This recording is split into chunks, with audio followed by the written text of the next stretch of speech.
et du Saint-Esprit. La grâce de Jésus notre Seigneur, l'amour de Dieu le Père et la communion de l'Esprit Saint soient toujours avec vous. Et avec votre esprit.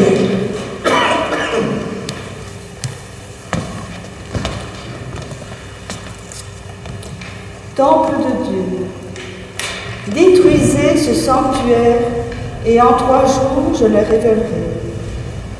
Jésus parlait du sanctuaire de son corps, le temple, la demeure de Dieu parmi les hommes. C'est le corps du Christ, ce corps de Jésus crucifié qui est allé jusqu'au bout de son amour pour les hommes. Et nous, Jésus est Dieu avec nous, au milieu de nous. Le corps du Christ, c'est aussi l'Église, assemblée ouverte sur toute l'humanité. Le peuple de Dieu, lui aussi est sanctuaire, temple de Dieu. Nous sommes chacun le temple du Saint-Esprit, présence de Dieu dans le monde, appelé à rendre ardente sa présence parmi où nous sommes. C'est un passionné qui dérange, un passionné qui bouscule. Jésus est un vrai passionné de Dieu. Son Père, qui est notre Père, il est passionné des hommes qui sont ses frères. Il dérange les habitudes de Jésus. Il bouscule les comptoirs, les vendeurs du temple. Alors pourquoi? Parce qu'il est venu établir le vrai culte rendu à Dieu. Culte en esprit et en vérité. Ainsi, il nous mène vers la croix, la folie de la croix, la faiblesse du Christ qui nous bouleverse, la force de son pardon qui nous sauve. Accueillons la bonne nouvelle de la miséricorde de Dieu.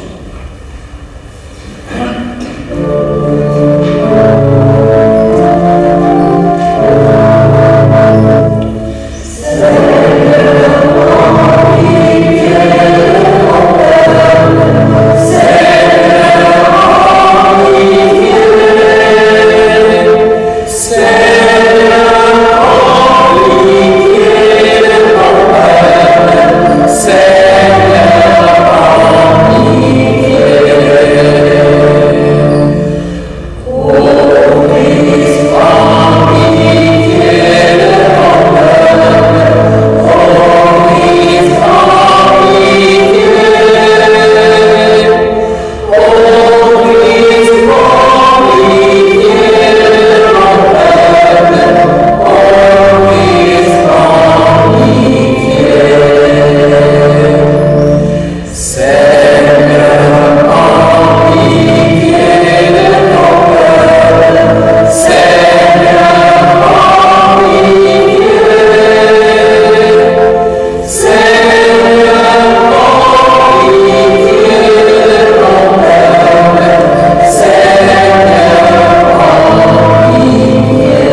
qu'il nous pardonne tous nos péchés et nous conduise à la vie éternelle.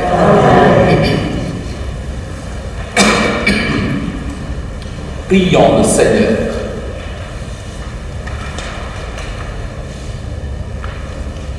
Tu nous appelles à la conversion, Seigneur.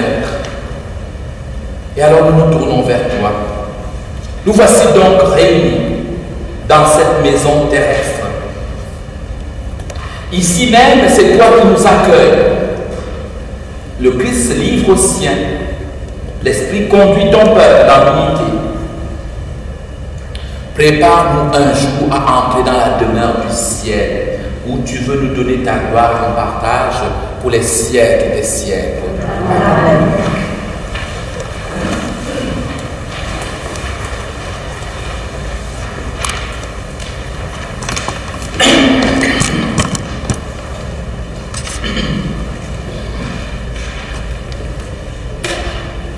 Lecture du livre de l'Exode. En ces jours-là, sur le Sinaï, Dieu prononça toutes les paroles que voici. Je suis le Seigneur ton Dieu, qui t'ai fait sortir du pays d'Égypte, de la maison d'esclavage. Tu n'auras pas d'autre Dieu en face de moi. Tu ne feras aucune idole, aucune image de ce qui est là-haut dans les cieux, ou en bas sur la terre, ou dans les eaux par-dessous la terre. Tu ne te prosterneras pas devant ces dieux pour leur rendre un culte, car moi, le Seigneur ton Dieu, je suis un Dieu jaloux. Chez ceux qui me haïssent, je punis la faute des pères sur les fils, jusqu'à la 3e et la 4e génération. Mais ceux qui m'aiment et observent mes commandements, je leur montre ma fidélité jusqu'à la 1000e génération. Tu n'invoqueras pas en vain le nom du Seigneur ton Dieu, car le Seigneur ne laissera pas impuni celui qui invoque en vain son nom. Souviens-toi du jour du sabbat pour le sanctifier. Pendant 6 jours, tu travailleras et tu feras tout ton ouvrage. Mais le 7e jour est le jour du repos, sabbat en l'honneur du Seigneur ton Dieu. Tu ne feras aucun ouvrage, ni toi, ni ton fils, ni ta fille, ni ton serviteur, ni ta servante, ni tes bêtes, ni l'émigré qui est dans ta ville. Car en 6 jours, le Seigneur a fait le ciel, la terre, la mer et tout ce qu'ils contiennent. Mais il s'est reposé le 7e jour. C'est pourquoi le Seigneur a béni le jour du sabbat et l'a sanctifié. Honore ton père et ta mère, afin d'avoir longue visure la terre qui te donne le Seigneur ton Dieu. Tu ne commettras pas de meurtre, tu ne commettras pas d'adultère, tu ne commettras pas de vol, tu ne porteras pas de faux témoignages contre ton prochain, tu ne convoiteras pas la maison de ton prochain, tu ne convoiteras pas la femme de ton prochain, ni son serviteur, ni sa servante, ni son bœuf, ni son âne, rien de ce qui lui appartient. Parole du Seigneur. Grâce à Dieu.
Clarifie le regard.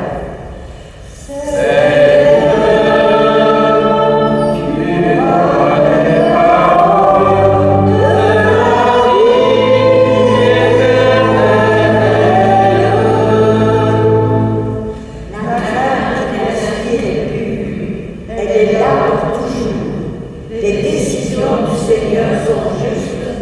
clément, équitable.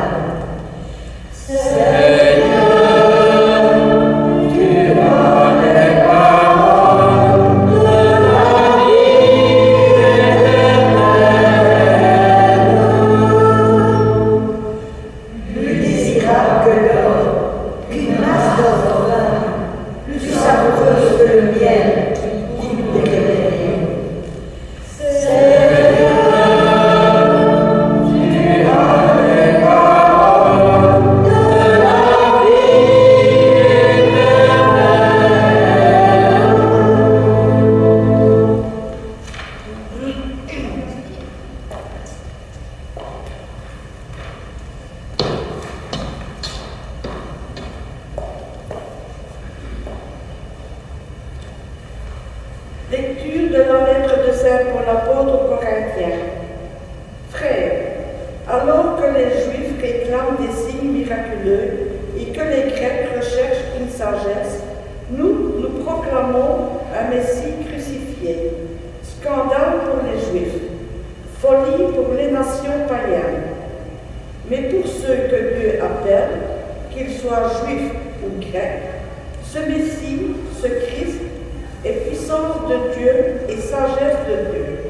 Car ce qui est folie de Dieu est plus sage que les hommes, et ce qui est faiblesse de Dieu est plus fort que les hommes. Parole du Seigneur. Nous rendons grâce à Dieu.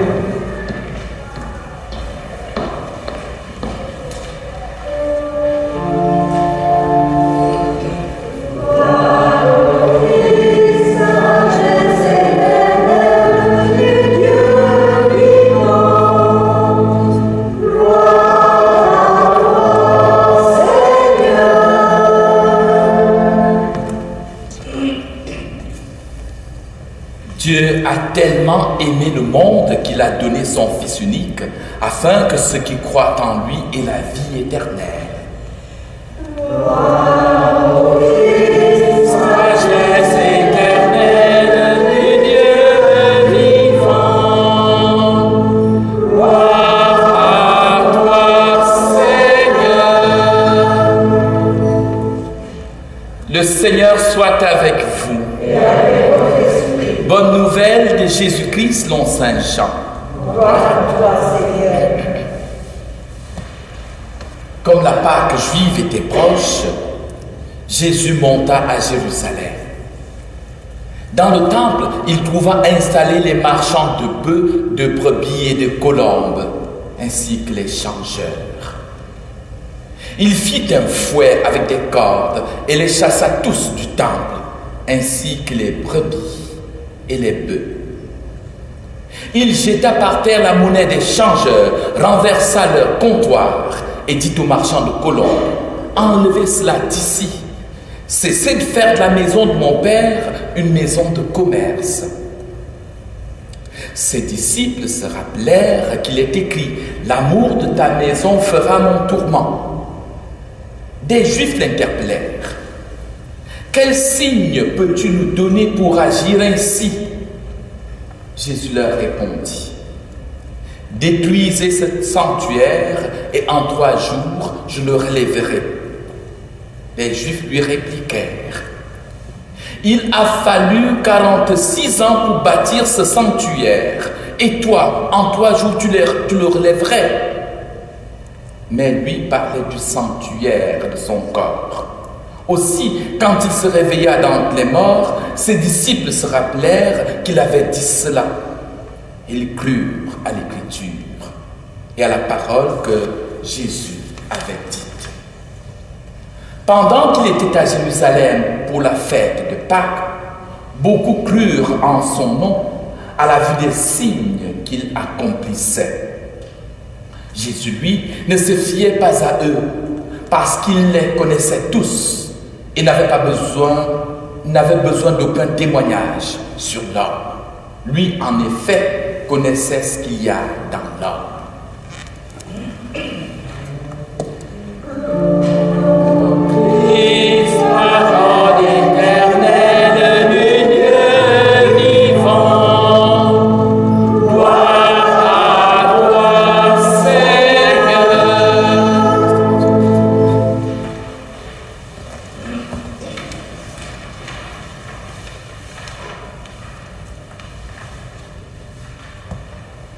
le temple de Jérusalem. Jésus connaissait le temple de Jérusalem. Il connaissait le fonctionnement du temple de Jérusalem. Rappelons-nous que Jésus avait été porté au temple quand il était tout petit. Et ses parents l'avaient offert, on l'avait donné en offrande au Seigneur, on l'avait présenté au Seigneur. Ils apportaient un couple de tourterelles. Rappelons-nous que Jésus avait fait un pèlerinage à Jérusalem quand il était adolescent, il avait 12 ans. Et là-bas, dans le fruit des marchands dans le temple, il avait pu regrouper ou bien il s'était retrouvé au milieu des docteurs de la loi, des scribes, et il les enseignait. Donc Jésus connaissait parfaitement comment était le temple. Il connaissait le fonctionnement du temple. Il montait d'ailleurs souvent au temple et il enseignait. Comment était le temple de Jérusalem? Une belle bâtisse que ce temple. C'était le temple où on voyait sur la façade, une belle et grande façade, comment il y avait avec de l'or, on avait dessiné une vigne. Et c'était écrit, le peuple, la vigne du Seigneur, c'est son peuple. C'était ce que les prophètes avaient enseigné, ce que les prophètes avaient dit, et le peuple se reconnaissait comme la vigne que le Seigneur chérissait. Et donc les touristes venaient de partout pour Jérusalem afin d'entrer dans le temple et offrir des sacrifices. Quand on vient de loin, on ne peut pas toujours traîner avec soi tout ce qu'il faut pour le sacrifice. Et donc c'est sur place qu'il fallait trouver tout cela. Alors, après le parvis du temple, à l'intérieur du temple, c'était là que l'on déambulait, c'était là qu'il y avait du monde, c'est là qu'il y avait des grandes prédications, c'est là qu'il y avait des marchands, c'est là qu'il y avait des changeurs, comme dans cette église, dans la nef.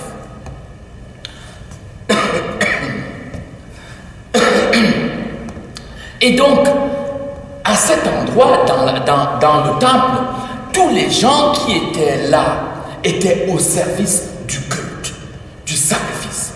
Et ce sacrifice se réalisait dans le Saint des Saints, où seuls les prêtres pouvaient aller pour offrir les sacrifices. Et dans le temple, beaucoup se promenaient pour pouvoir acheter, pour marchander. Les touristes qui étaient venus de loin venaient pour changer, pour avoir la monnaie locale, afin de faire leurs courses en vue du sacrifice. Tout cela, les Juifs le savaient, ça avait toujours fonctionné comme cela. Mais que se passe-t-il ce jour-là quand Jésus arrive? En fait, on a comme l'impression que ce Jésus se passionnait, il se passionne pour la bâtisse. Que non. Jésus va très loin dans la signification du geste qu'il pose ce jour-là. En fait, Jésus vient pour révolutionner la manière de servir Dieu et de l'adorer. Et d'ailleurs, savez-vous, jusqu'aujourd'hui, le temple de Jérusalem a été détruit en l'an 70. Et jusqu'aujourd'hui, on peut encore voir beaucoup de Juifs qui se rendent sur le vestige de ce temple, donc près de 2000 ans plus tard. Parce que pour eux, le temple n'était pas simplement une maison, c'était le lieu de la présence de Dieu. Les gens se retrouvent encore là-bas pour prier, pour vivre un moment de spiritualité. Le temple, c'était le lieu de la présence du Seigneur. Et c'est là où toute la signification change. Un temple de pierre, qui est le lieu d'habitation du Seigneur, qui est la présence de Dieu au milieu des hommes. C'est cela que Jésus vient bousculer. C'est lui qui devient, lui, Jésus. C'est lui qui est Dieu parmi les hommes. Et c'est pour cela qu'il renvoie tous ceux qui sont au service du sacrifice. Le sacrifice sanglant des animaux, une certaine violence de l'homme qui est refoulée dans l'exécution, la mise à mort des animaux. Et Jésus se présentera comme l'agneau immolé qui enlève le péché du monde. Et ça, ce jour-là, les gens ne le comprennent pas. Alors, Jésus va aller plus loin. Il va leur dire, détruisez ce temple. En 3 jours, je le relèverai. Il voit encore dans ses paroles le fait que Jésus a en train de parler du temple, maison de pierre. Effectivement, le temple sera rasé en l'an 70. Il n'a pas été rebâti. Mais Jésus, le temple, présence de Dieu au milieu des hommes, on cherchera à le détruire. Il mourra, mais 3 jours après, il se relèvera. Donc, dans la méditation, dans la liturgie de ce jour, Jésus se révèle. Il annonce sa mort et sa résurrection. Mais Jésus parle de lui, mais il parle surtout de nous. Il parle de vous. Il parle de chacun d'entre nous. Nous sommes le temple de Dieu parce que l'Esprit de Dieu habite en nous. Que faisons-nous du temple de Dieu? C'est la première question à se poser. Oui, je suis le temple de Dieu. L'Esprit de Dieu habite en moi. Mais alors, qu'est-ce que je fais de ce temple? Est-ce que j'en prends le plus grand soin? Est-ce que je le conserve en sorte que Dieu puisse s'y sentir vraiment à l'aise? Ou alors j'en fais une maison de trafic et de commerce, comme dit le Christ? Et puis, tous les hommes, et particulièrement ceux qui ont reçu le baptême, ont reçu l'Esprit Saint. Tous les baptisés sont temples du Saint-Esprit, donc temples de Dieu, tous. Alors, que faisons-nous de tant de temples de Dieu? Avant, il fallait se rendre à Jérusalem pour pouvoir servir Dieu. Jésus nous dit, désormais, vous adorerez Dieu en esprit et en vérité. Et cette parole est forte. C'est une parole qui a du sens. C'est une parole qui révolutionne. C'est une parole qui donne à la foi chrétienne, au christianisme, un élan fondamentalement nouveau. Oui, puisque c'est dans cette parole, c'est l'une des paroles qui est source même du christianisme. Nous sommes donc temple de l'Esprit Saint, temple de Dieu. Partout où les hommes souffrent, le temple de Dieu subit la violence, le commerce et le trafic. Pensons à ceux qui souffrent dans le monde aujourd'hui, pour tant et tant de raisons. Je pense particulièrement au Sénégal. Je pense à tous les autres pays dans le monde, en Afrique. Pensons à l'Irak où le pape François se trouve actuellement. Un lieu où il y a une brutalité humaine, où les temples de Dieu ont été vandalisés, saccagés, où on a tué, où on a commis Dieu au banc de la société. Et pensons aussi, partout où l'humain est bafoué, partout où l'humain est sacrifié, partout où l'injustice règne, où on piétine l'humain. Là, le temple de Dieu est sérieusement bafoué. Et ce jour, Jésus remet autant d'attitudes humaines et sociales en question. Et puisque, n'oublie, quand on fait une méditation, il ne faut pas toujours que nous puissions rester à penser à ce qui se fait ailleurs. Loin de nous, revenons pour terminer à nous-mêmes. Et partons de la première lecture, du livre de l'Exode. C'est le code de l'alliance que Dieu établit avec nous pour que nous puissions être véritablement son temple. C'est Moïse qui reçoit la loi au Sinaï.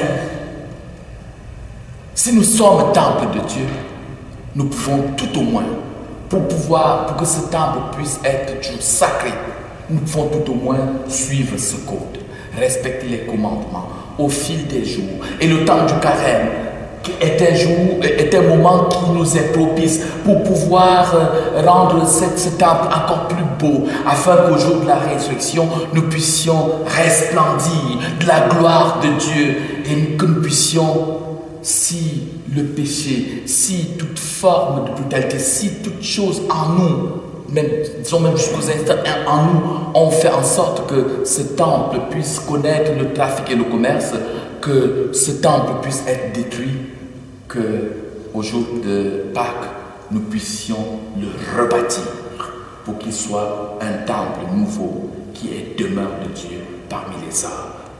Amen.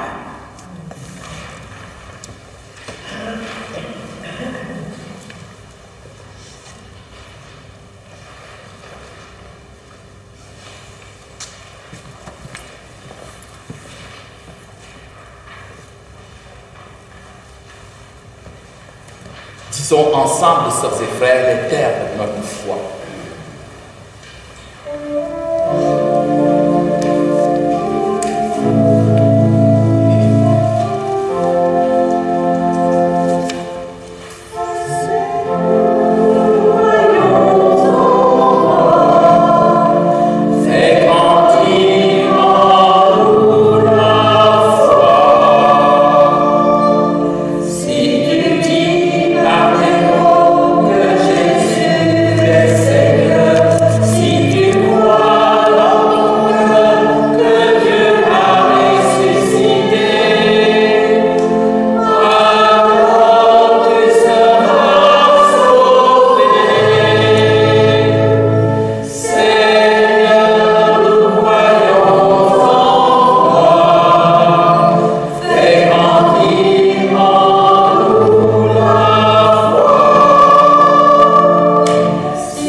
Folie de la foi, folie de la confiance, folie dans la prière. Oui, demandons au Seigneur, dans un fol amour, de pouvoir être son temple. Demandons-lui sa force, son soutien, sa grâce pour tous les hommes et toutes les femmes de ce monde.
Très bon.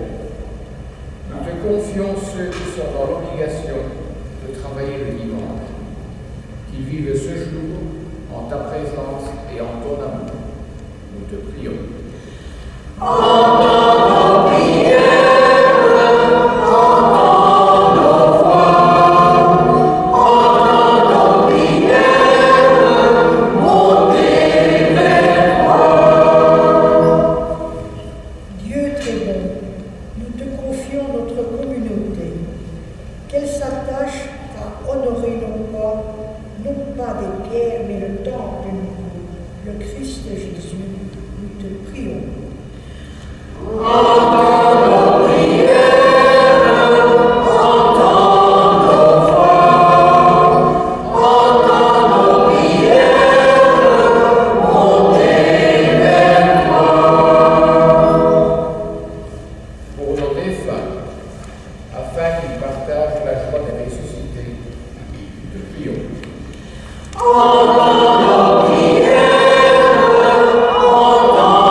Dieu notre Père, source de tout amour, enseigne-nous la sagesse de ton œuvre.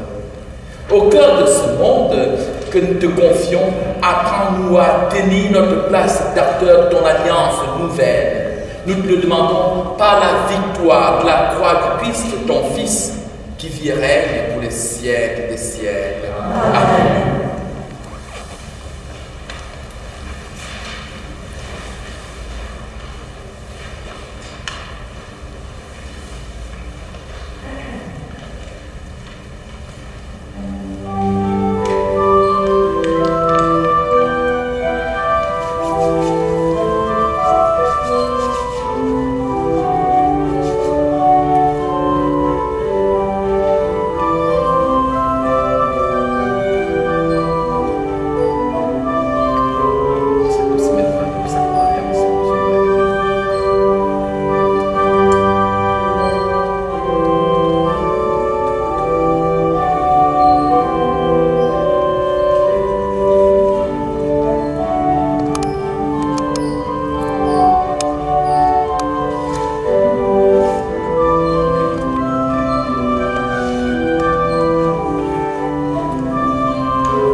Fruit de la terre et du travail des hommes, nous te le présentons, viendra le pain de la vie.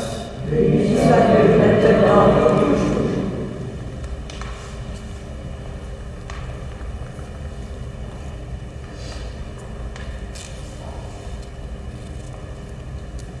Tu es béni Dieu de l'univers, toi qui nous donnes ce vin, fruit de la vigne et du travail des hommes.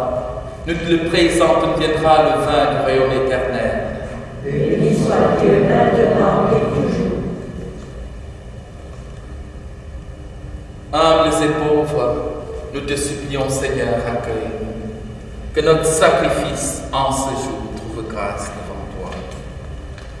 Lave-moi de mes fautes, purifie-moi de mon péché, mets en moi un cœur pur, un esprit sanctifié, que je célèbre dignement l'Eucharistie avec mes frères et sœurs, pour ta plus grande gloire et pour le salut du genre humain. Et maintenant, prions ensemble, sœurs et frères. Oui, prions au moment d'offrir le sacrifice de toute l'Église.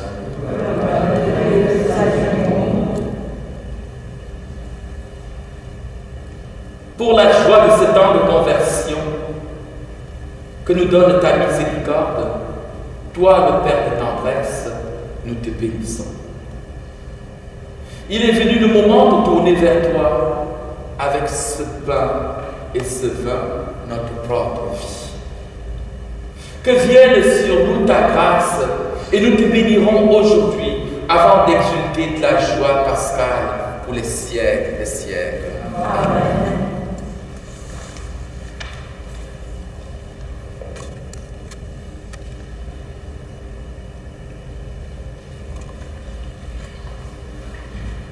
Le Seigneur soit avec vous. Et avec votre esprit. Élèvons notre cœur. Nous le tournons vers le Seigneur.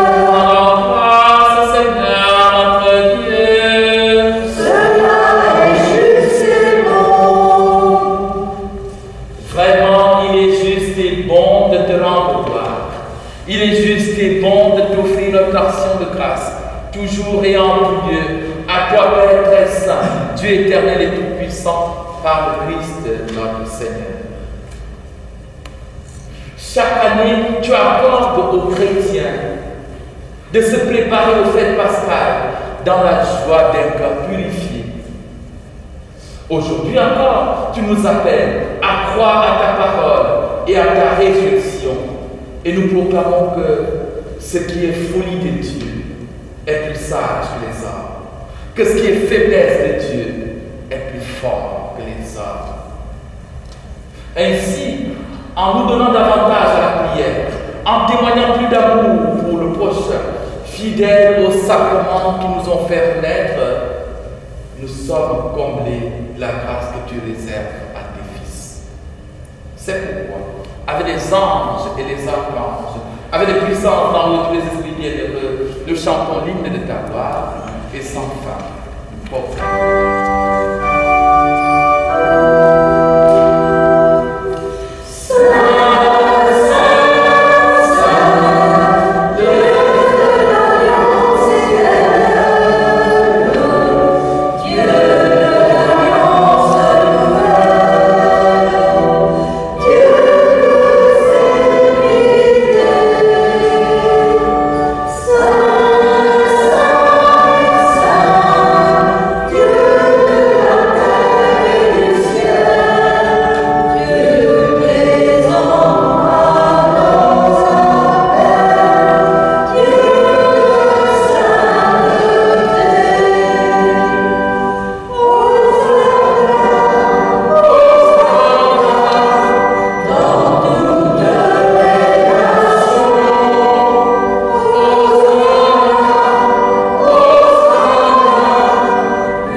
Dieu notre Père, nous te rendons grâce et nous te bénissons. Par Jésus-Christ et Seigneur, nous te rendons grâce pour ton œuvre d'amour en ce monde. Au sein de notre humanité encore désunie et déchirée, tu te manifestes. Jésus est venu dans ce monde en ton nom. Il est la parole qui sauve les hommes. Il est la main que tu tends aux pécheurs. Il est le chemin par où nous arrive la véritable paix. Alors que nous étions encore loin, incapables de nous rapprocher de toi, Dieu notre Père, c'est par lui que tu nous as fait venir. C'est lui, ton propre Fils, qui a été livré au pouvoir des hommes, afin que nous soyons par sa mort en paix avec toi et en paix entre nous. Aussi pouvons-nous maintenant célébrer en reconnaissance le mystère de cette réconciliation qui nous a lui-même obtenu. Nous t'en prions, Père. Sanctifie ces offrandes par la puissance de ton esprit, afin que nous accomplissions ce que Jésus lui-même nous a dit de faire.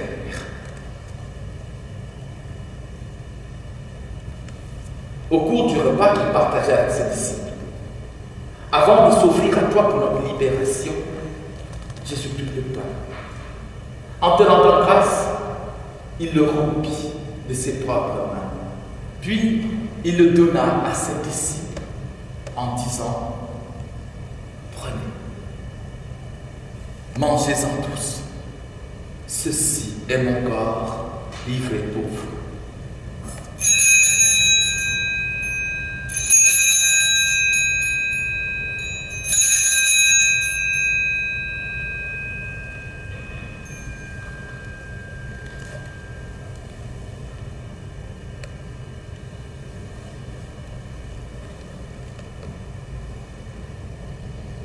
De la même façon, ce soir, Tenant entre ses mains la coupe de bénédiction, il te rendit grâce pour ta miséricorde. Puis il donna la coupe à ses disciples en leur disant, prenez, buvez-en tous, car ceci est la coupe de mon sang. Le sang de l'alliance nouvelle et éternelle, qui sera versé pour vous et pour la multitude, en rémission des péchés. Vous ferez cela en mémoire de moi.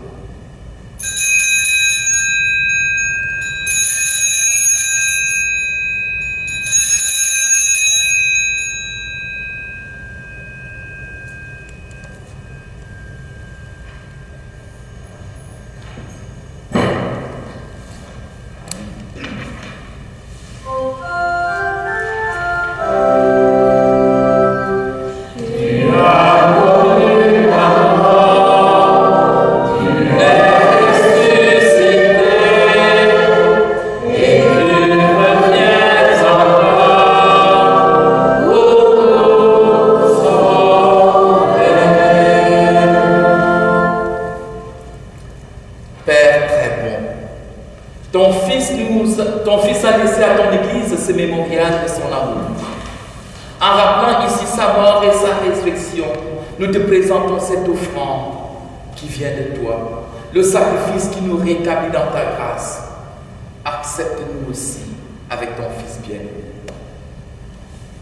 Donne-nous dans ce repas ton Esprit Saint, qu'il fasse disparaître les causes de nos divisions, qu'il nous établisse dans une charité plus grande, en communion avec le pape François, pour qui nous te prions alors qu'il est en séjour en Irak.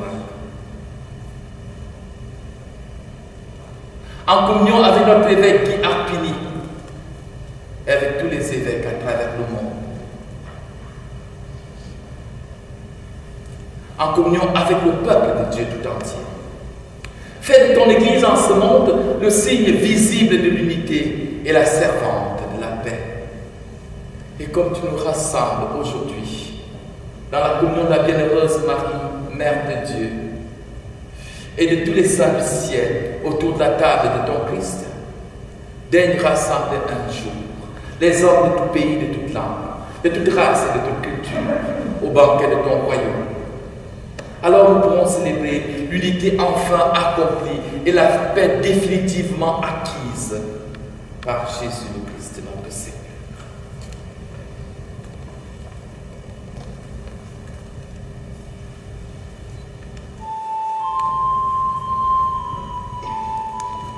Amis, avec lui et en lui, à toi, Dieu le Père Tout-Puissant, dans l'unité du Saint-Esprit, tout honneur et toute gloire pour les siècles des siècles.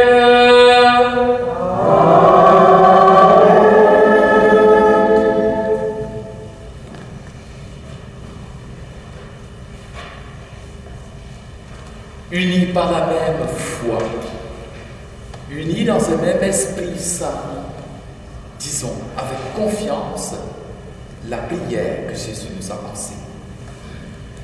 Notre Père qui es aux cieux, que ton nom soit sanctifié, que ton règne vienne, que ta volonté soit faite sur la terre comme au ciel. Donne-nous aujourd'hui notre pain de ce jour. Pardonne-nous nos offenses, comme nous pardonnons aussi à ceux qui nous ont offensés, et ne nous laisse pas entrer en tentation, mais délivre-nous du mal. Car c'est à toi qu'appartiennent le règne, la puissance et la gloire pour les siècles des siècles. Amen. Seigneur Jésus-Christ, tu es le gage de la paix pour le monde. Si nous sommes le temple de Dieu sur la terre, eh bien, tu habiteras volontiers dans nos cœurs. Tu feras en sorte que nos vies puissent être paix, ou signe de paix pour tout le monde, pour tous les êtres. Eh bien, nous acceptons cette mission. Viens habiter en nous, que ton esprit nous stimule, que ton esprit nous engage à pouvoir être dans ce monde ceux qui portent la paix de Dieu jusqu'aux confins de notre terre. Nous te bénissons, toi le Dieu d'amour et de paix, pour les siècles des siècles. Amen. Que la paix du Seigneur soit toujours avec vous. Et avec votre esprit.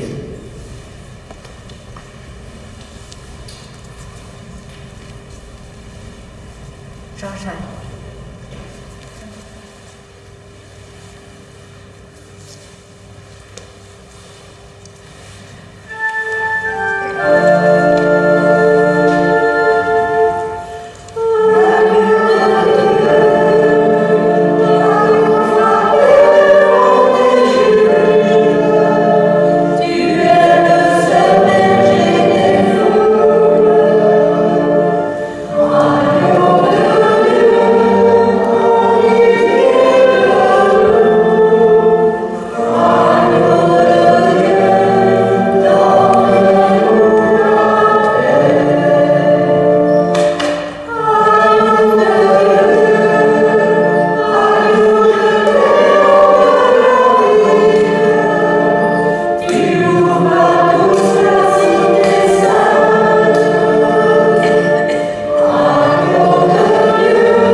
Heureux les invités au repas du Seigneur. Voici l'agneau de Dieu qui enlève le péché du monde. Seigneur, je ne suis pas digne de te recevoir, mais tu serais le corps et le sang de Christ nous gardent pour la vie éternelle. Amen.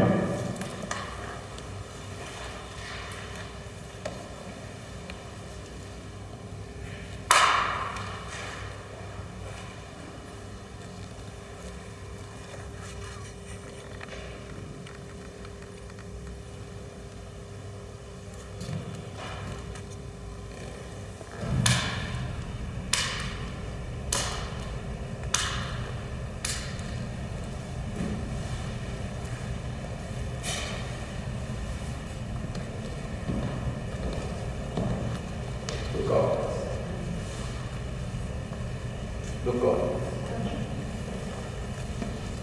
Le corps.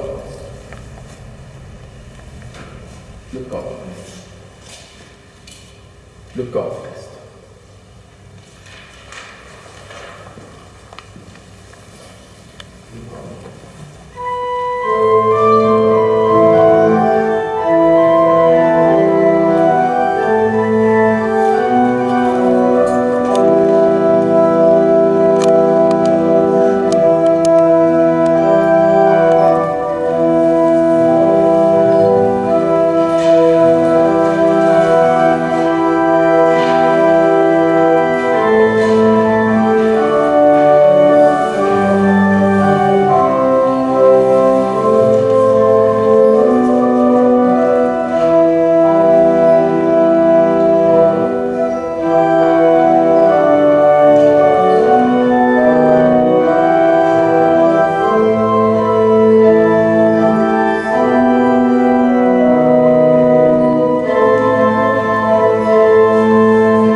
Prions encore le Seigneur.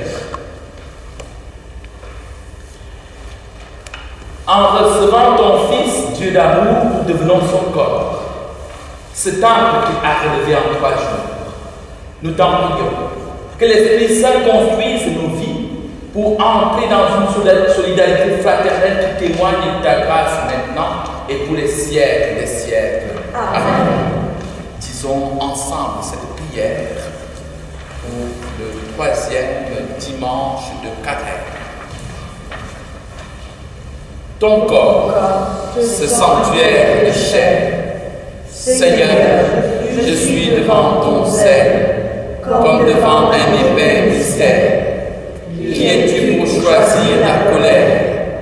Moi, je voudrais te garder, le monde que tu m'as donné et le Père qui nous aime. Mais ce monde est pour le Père, comme tu es pour le monde. Bienheureuse colère qui m'annonce que tu vas te relever de la mort, car ton corps est un sanctuaire, moins périssable que la pierre, un sanctuaire de chair. En lui, j'habite dans l'amour tous les jours de ma vie. Que ta résurrection ne soit pas un mot creux que l'on ressasse, mais qu'elle m'entraîne plus loin, vers le puissement de ta présence et le tout dialogue de nos cœurs. Ainsi soit-il. Les annonces, Nicole.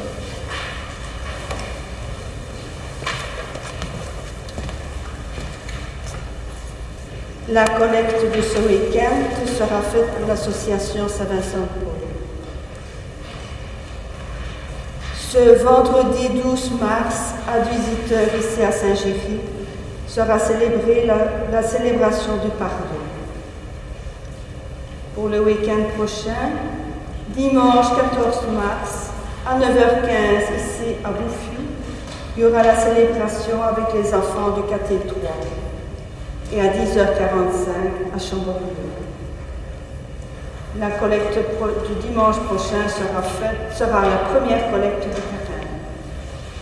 Pour les week-ends suivants, le 20 et 21 mars, il y aura messe ici à Saint-Géry à 10h45. Vous avez tous reçu le calendrier des messes et avec la célébration du pardon aussi. Continuons à prendre soin les uns des autres. Bon week-end à tous. Merci Nicole. Merci Pascal. J'espère que vous êtes déjà tous inscrits pour la célébration du pardon et que le chiffre des 15 est déjà complet. C'est ça, Nicole? Pas encore complet, les 15 pour la célébration du pardon? Non, je suis personne jusqu'à présent. Dans tous les cas, je serai là pour ce sera une célébration. Donc, on va célébrer le pardon de Dieu pendant le temps de Carême. C'est magnifique de pouvoir se préparer pour célébrer le pape et ressusciter avec lui en part. C'est dans la dynamique de tout ce que nous vivons pendant le temps de Carême. C'est donc dans votre église ici, le vendredi à 18h. Je serai là, je crois que c'est moi qui. Voilà. 3 petites choses. La première, c'est le pape qui nous invite à prier ensemble afin que le monde puisse relever le défi de l'écologie, une écologie fraternelle et solidaire. Donc, c'est un réseau mondial de prières qui crée, et vous avez les dépliants au fond de l'église que vous pouvez emporter. Vous les avez déjà. Un autre dépliant maintenant, c'est le dépliant d'une association appelée Caméduc, qui vient au secours des jeunes au Cameroun. Et donc ça, c'est dépliant. On vous l'a aussi remis. Vous avez le temps de le lire chez vous. Enfin, la dernière chose, au sujet des funérailles. Désormais, les funérailles ne sont plus limitées à 15 personnes, mais à 50. Donc, dans nos églises, on peut accueillir jusqu'à 50 personnes en respectant toutes les distanciations. Et donc, ici, dans l'église de Bouffiou, 29, voilà. 29 dans l'église de Bouffiou. Les églises plus grandes peuvent aller jusqu'à 50 personnes. Voilà, très bien. Je vais simplement dire que nous continuons à prendre soin de nous, prendre soin les uns des autres. Je vais dire aussi à tous ceux qui nous suivent à travers les réseaux sociaux de prendre soin d'eux-mêmes parce que cette terrible maladie, elle ne laisse personne indifférent. Heureusement que nous avons le secours de la grâce de Le Seigneur soit avec vous. Et que Dieu Tout-Puissant vous bénisse, le Père, le Fils et le Saint-Esprit. Allez et vivez dans la paix et la joie du Christ.